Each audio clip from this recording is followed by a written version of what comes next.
Hey everyone, welcome back. In this tutorial, I'll show you how to use Squarespace templates in 2026.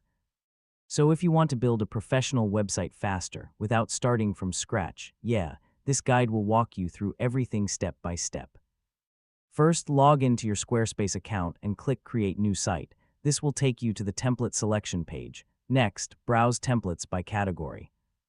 You'll see options like business, portfolio, blog, and online store. Pick the one that matches your goal. Now click on a template to preview it. This lets you see how the design looks before you choose it. Once you find a template you like, click Start with this design. Squarespace will load it into your editor so you can begin customizing.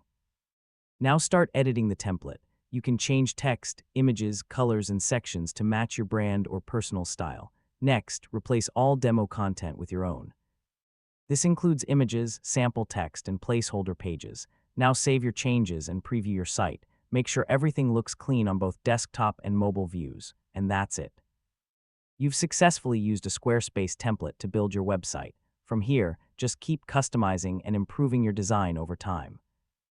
Hey everyone, welcome.